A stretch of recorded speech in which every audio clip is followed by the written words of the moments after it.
अपनी आँखों से मैंने तुम्हें जाते हुए देखा है। तुम्हारे जाने के बाद अपनी आदतों में फ़र्क आते हुए देखा है। भूख प्यास से मैं अनजान नहीं हुआ हूँ, मेरा ये बदलाव देखकर वो मुझसे अनजान हो गए हैं।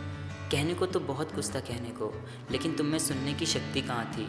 हिम्मत तो मुझ में भी नहीं थी, इसलिए खामोश रहने की आदत डाल ली। इस जन्म में ना सही एक जन्म मुझे और देना। इस बार तो मुझसे मौका छीन लिया, लेकिन अगले जन्म मुझे मौका दे देना। तुम्हारे ऊपर मेरा हक नहीं था, लेकिन उस मौके पर तो मेरा हक था। मानता हूँ कि तुम्हारे लायक नहीं था, लेकिन उस मौके के तो लायक था। अपनी गलती मैं छुपाता नहीं हूँ और इल्ज़ाम लगाना मुझे आता नहीं है। सहने को तो अपनी बेइज्जती भी सह लेता हूँ, लेकिन झूठ सहना मुझे आता नहीं है। हर कोई मुझसे कहता है कि मैं बर्बाद हो गया हूँ। लक्षण तो तुम्हें भी दिखते होंगे ना, लेकिन तुम देख के अनदेखा करती हो।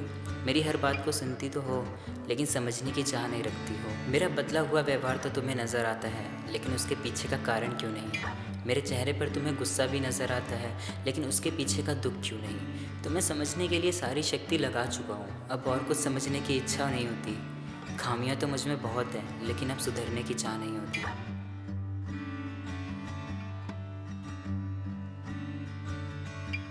मुझे बदलते बदलते थोड़ा आप बदल गए। मैं कहने ही वाला था, लेकिन आप पलट गए। उस रास्ते की दिशा मुझे दिखी ही नहीं, जिस रास्ते पे मेरी जाना आप गलत गए। सारी यादें मेरे पास पर अब आप ना रहे। हम सामने थे पहले तब हम बात ना करे। मेरी भूख प्यास मुझे ऐसे छोड़ के गई है, जैसे नजरों के सामने से आप थे गए।